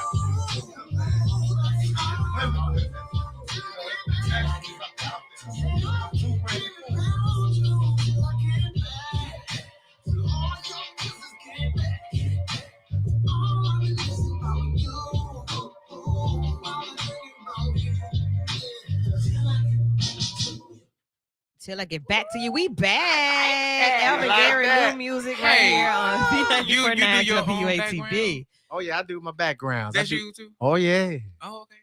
Oh, You got me feeling like I need to write a letter to somebody locked up. Yeah, till you get back to me. All right. Yeah. Was you hitting that high note? Yeah. I've been thinking about you. Come on now. Falsetto better than Usher on glue. Because I be like, Usher, what are you doing? And that bass in there, I like that. Yeah. I like that. No, coming back from the Wait. Now, the thought is on the yard. The thought is on. Oh my goodness. Okay? The thought is on the yard of what I'm going to do when I'm getting released. Okay? When I get back to, but these 5 years, you know what I'm saying? Be there waiting for me on the outside. Not what I'm doing while I'm here. It's when I get back to you. When I Yeah. Alvin, how can people get your music? How can they get it? Man, it's streaming everywhere. Till I Get Back to You, lead single from my new album I'll be dropping here this summer. Till I Get Back to You, streaming on all your streaming services. Wherever you listen to music, you can find me, Alvin Garrett. Till I Get Back to You, jam it out. And thank you for having me, allowing me to share me. You know, I'm ready to do that, Woo. That's what it's about. When you get to know people's story, you have a deeper appreciation for them. You know, like it's outside of the artistry, outside of them at work, outside of them on Facebook. This ain't that. This is real conversation. Yeah. So thank you for sharing in the way that you did. Thank you for having me. Appreciate that. And I just want to say, Woo, thank you for sharing and allowing him to tell the story, because I like to be transparent. And our first encounter, because of the people that he was with, I just assumed he was like, no, I just assumed he was like those people. Oh. But, you know what I'm saying? But in conversation, and this conversation gets us even deeper. And I just turned around my phone and showed him, I said, I've been had his number. Yeah. But never really utilized it because I thought he was one of those empty promising people that he was hanging with. But now we're going to do a lot of conversation, a lot of work. Now we're talking to you. Okay. Okay. See, that's what Vital is all about. Yeah. Yes. All right. Well, Alvin, thank you so much for hanging with us. I mean, you might as well stay now. Yeah. Just hang around. We got Brother Hilliard in the building. Should I drop the organ again? No, we're going to drop the organ again. Chuck gave him an introduction talking about not only do we have deacons in the building, I tried to lay it up, but in a different capacity. You put it in there. But in a different capacity tonight, you're here with the Birmingham Urban League. You all are doing some amazing work. You've been doing just tons of different programs. So thank you for stopping through. Thank you for having me. Absolutely. It's been a minute since you've actually been in the studio. You Right. let Chuck get on the show and you don't even visit no more. Hey, man, I mean, I'll be shouting them out though. That's different. It's true. So what are you doing with the Urban League? What's your position? I currently serve as the Director of Community Engagement and Legislative Policy for the Birmingham Urban League. So legislative policy and community engagement. So we know, first of all, that you are very much politically inclined. You're coming from a family of people that are serving in the community. Tell us about that. Just an humble family from Pratt City, serving the community. My uncle Earl Hilliard, he's the first Black congressman of state Alabama. Have a couple of uncles who've served. John served on the city council and in the state legislature. Earl Jr. has been in the legislature. Janine Hilliard is currently the presiding judge of family court. Mm-hmm. We've been serving. Right. And you've been serving. I've been serving. You've been doing a lot of different things. President of the Jefferson County Millennial Democrats. Yep. Ran for school board for Birmingham.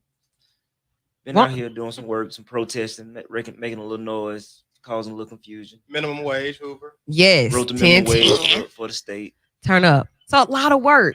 And I want to say this very transparently. You are a young man. Let's be clear that you're a young man. How old are you? Ooh, hey, no. Yep. No, wait, Yeah. There's a reason we can't. He can't say how old he is. What, he illegal?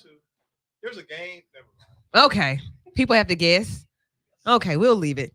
Are you in your 20s, 30s, 40s, 50s, or 60s? Not in my 20s and not in my 40s. Not in my 20s, not in my 40s. All right. That was good. Okay. So just to be clear, now, with that out the way, because somebody called him granddaddy this week. this was Carlos. This me with my granddaddy.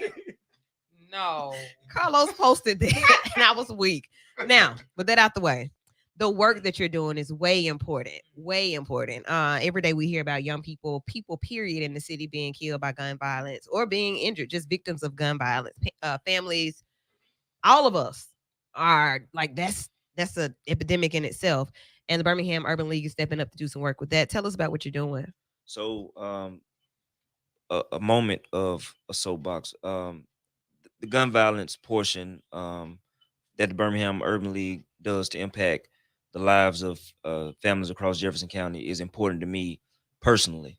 In 2004, my first encounter with losing someone due to gun violence who was close to me happened. I lost a best friend who was murdered at a gas station in Wylam, and the effects from that, it hurt me for a long time, and it took situations such as that to motivate me to want to make a difference in the lives of others. So when other families experience what I felt, I already know how to go about making their lives easier through the process. Okay. Birmingham Urban League has empowered me to open up some programs. We do the 100 Days of Nonviolence in all our Birmingham City high schools.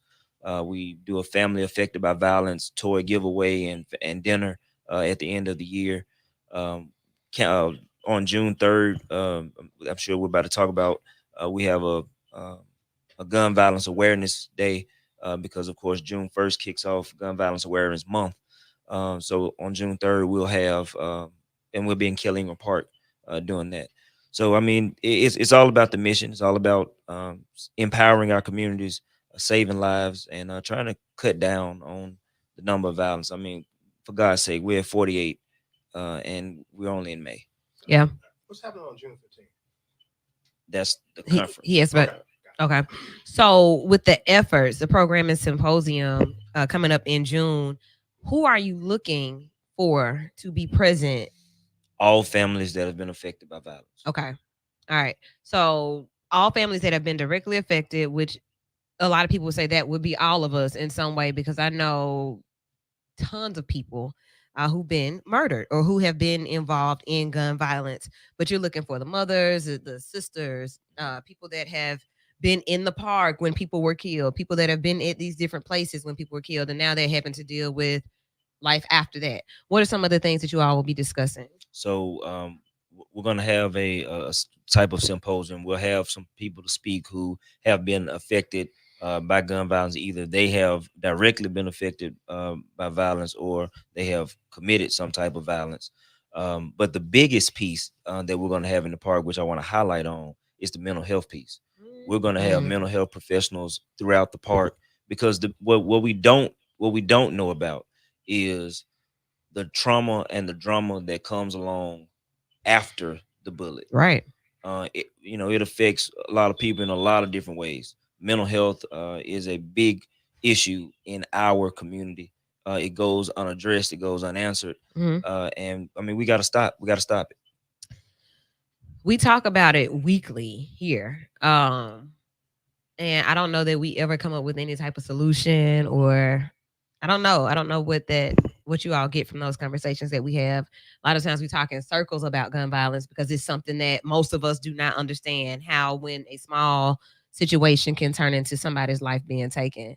As opposed to me punching you, I shoot you, right? Like, my mind doesn't work that way. I want to try some other steps before I have to go to that extreme. I don't want to up the stick immediately, right? I don't want to have to do that at all. But that's like the first line of defense for people now, for our young people.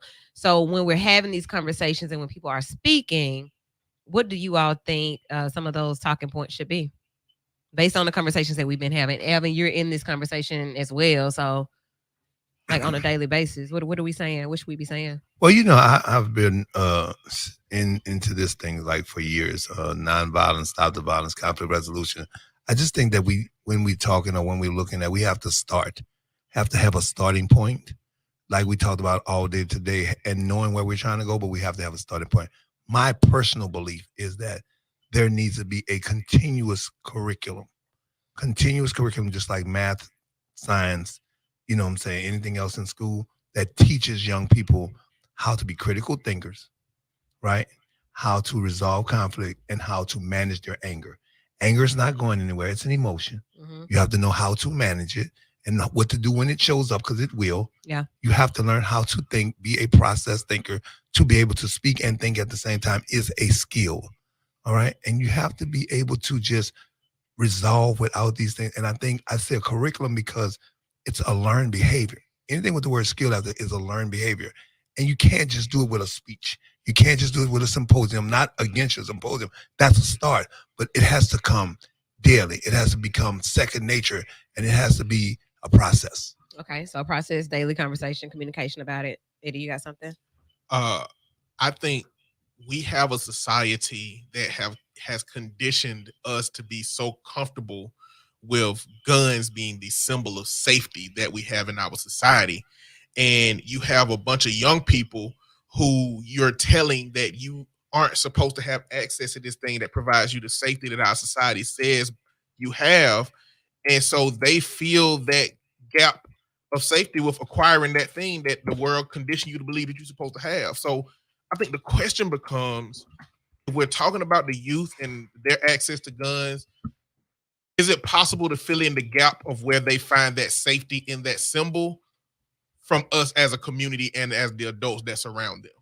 Is there a way to do that? Because as long as America ain't gonna stop saying that this symbol provides safety. So what we got to do is help the youth understand what a different definition of safety is, or what a version of how we can protect them exists. We have to help them understand that exists, if it even can, because we are all in a cycle of trauma ourselves. So Is it possible? I mean, clearly the white community can do that because they are behind gated fences and they got access to resources that we don't have, and they don't live in the communities that the youth need safety from. Even the kids that are not the kids who will ever desire to pull a trigger has done it because the environment has said that you got to do this in order to survive.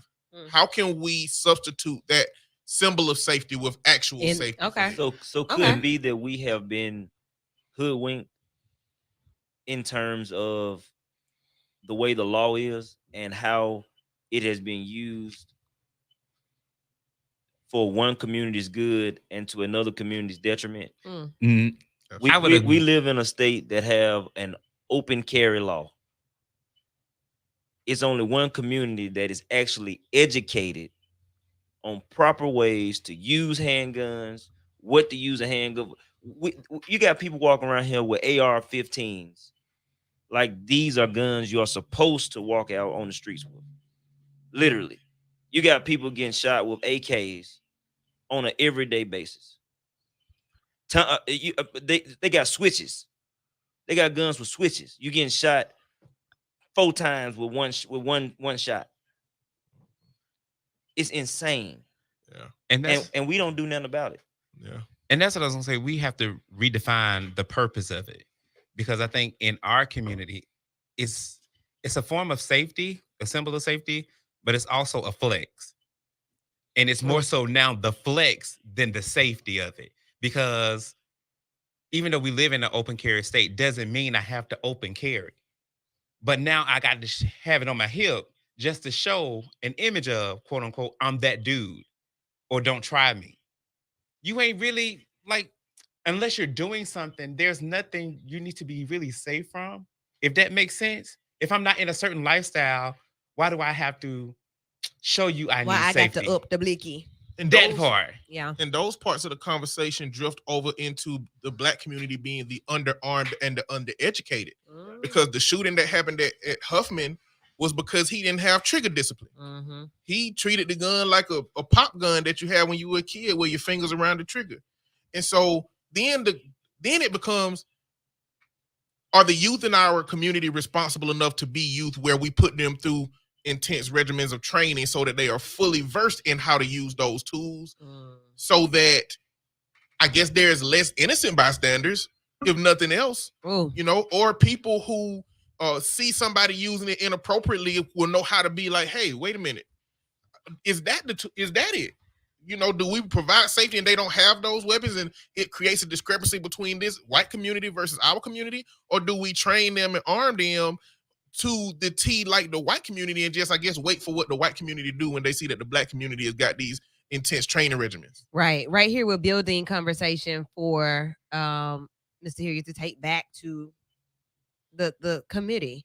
This is the type of conversation that I'm seeing listed here that will happen at the Gun Violence Awareness Day program and symposium Saturday, June 3rd at Kelly Ingram Park at 12 and then at 1 p.m. at the Birmingham Urban League. And we're addressing the issues with community leaders, city officials, and victims of gun violence. We are stakeholders in our community, so this is a conversation for us to have. What you got? Well, this is Alvin.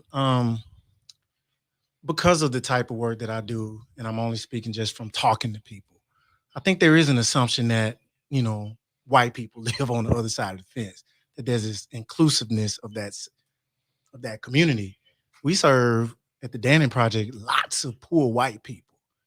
And a poor white person, I'm not advocating making them any different from poor black people, but poverty and a gun, it gives you a sense of power. There's a sense of if I ain't got nothing else and I got this gun, a gun ain't gonna get you a house unless you take somebody's house. A gun ain't gonna get you a meal unless you take a meal. But if I don't have a gun, I might feel like I'm totally, totally helpless. And you take a totally, totally helpless person, white, black, or anything in between, what do you have? And it depends on the community that you live in. But if you can't put something tangible on the other side of a good choice, think about that. What is tangible on the other side of a good choice? You can talk to me all you want, but if there's nothing tangible on the other side of a good decision for me, why would I make that good choice? It sounds good on paper, but when I can reach a gun quicker than I can reach a job, I'm saying because we deal with transportation issues and housing issues. Well, a person that wants to make a better decision simply can't, because I can't get to the job for the people that want to hire me, but I can get to this gun, right? And I'm not saying that this is a change all situation, but it's something to consider when a person who is in a situation that wants to make a difference, wants to listen and say, no, I don't want to be a victim and I don't want to victimize anybody else, but what's out there for me if I make these better decisions? And that is a reality that we have to face, is that the solutions aren't quite as tangible as they may seem to those of us. You know what I mean? Yeah. I'm just keeping it real. Yeah. And that's true, because the other thing is this, though. You said, what is it on the other side of a good decision? We have to also install and institute that just mere life is important. We have devalued life. That's what's on the other side of it. Another day to live, another opportunity. We for the both of you, another day for that person to live, but another day for you to live. And we have devalued that to where their life don't matter and your life don't matter. Yeah. So you got two people with things that don't matter to them, with the ability to take something from one and lose his own life because nobody says that it matters. Yeah, So that's the first conversation. This is a really deep conversation that we got in on the tail end of the show. I really hate that, but to sum all of this up, something that Ladarius mentioned in the beginning is that mental health professionals will be available. That's the piece there, because I got to figure out why you don't matter to you, what has happened, or what has blocked you from believing that you can be somebody or something. Like, why is that the case? And then why is this the result? So, June 3rd. June 3rd. Kellyman Park, 12 noon. We're gonna talk, we're gonna cry, we're gonna love, but we're gonna walk away with a deeper understanding of the root of the problem. And we'll go into the symposium over at the Birmingham Urban League to divulge and see what we can do to put these feelers out in the community to try to make our community better. All right. We shouldn't go. I said 48. We could stop right here. Yeah. And then the way you hear these things happening, like, I'm one for the narrative. I need the narrative to know, well, is this connected to that, or is this connected to that? Is this something that's happening, and this is the only response that this group of people may be tapping into because they don't have somebody like an Urban League or a Dannon Project or a Vital to be involved with them, not just talking about it, but actually hands-on and in the community, showing them something different and not afraid of. I ain't afraid of nobody. Not nobody. Blicky on the hip or not, right? Like, we got to get in there and have a conversation. We got to have those tough conversations. I'm going to up the stick. So, right?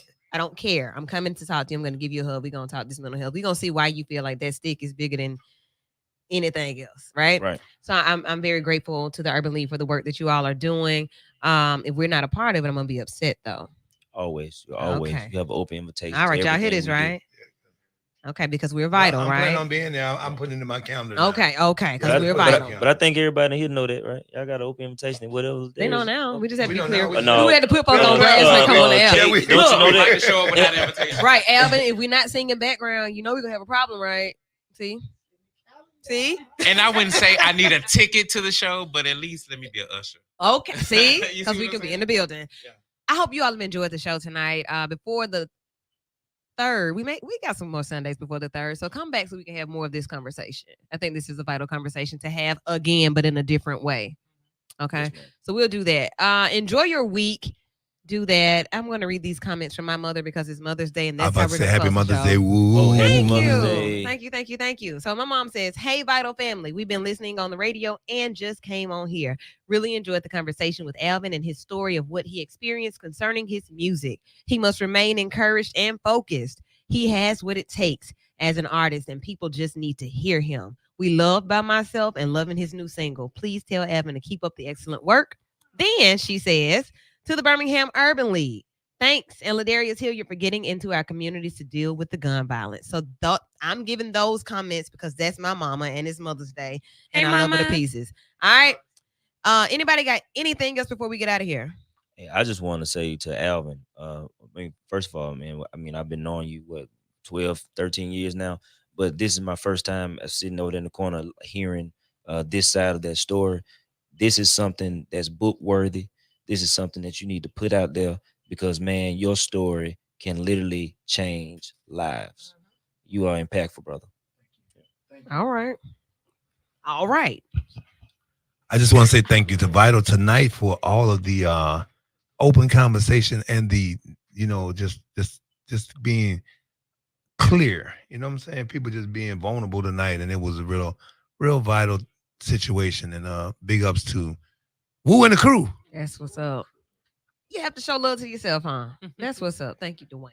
And happy Mother's Day to you. We see you and we appreciate everything you do. And for the crew here, we really appreciate you. So definitely happy Mother's Day to you. Thank you so much. And for mother figures, I see you playing with the babies when they come to your job and aunties and all that. So people that show love in a motherly way, happy Mother's Day to you too. We're going to do the same thing for Father's Day. Everybody does not have biological children, but you are impactful. You are vital to somebody's child somewhere. And you're being vital. So that's a big part of that. So if you're listening and you are not a biological mother or father yet, or not, however, yet or never, it doesn't matter as long as you are impactful and vital in somebody's life. I think a lot of people end up running into people outside of their biological families and parents that have shaped their lives in ways that cannot be compared to, well, this person didn't birth me, but they gave me everything I needed. So therefore, I think celebration is in order for those who have just simply been impactful. Eddie, I remember last time I skipped somebody's segment on my show, they got mad at me. This was a couple years ago, and she ain't on the show no more. However, you came with sorry. Shade. Sorry. Okay, all right. You came. Okay, it comes out every now and then. But really quick, give us a snippet of Mental May self-care. Mental May self-care, the highlight for me is about creating boundaries, making sure that you understand that boundaries are to keep people in your life, not out of your life. The issue, though, is that for them, it's going to feel like something is being taken away because they've had access to you when they should not have had access to you. And so you have to be firm in those boundaries in order for them people to start coming to respect and value your space. And that's eventually going to become how you protect yourself. And that is a very key component to self-care. Mental May. I love it.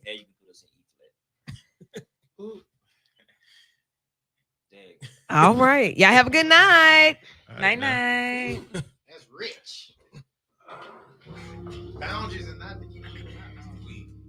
Oh, I like that. And I know that you're used to hearing me in the midday giving you that musical balance. But I'm a real life licensed therapist too. I understand that without a balance, mental health, it impacts you.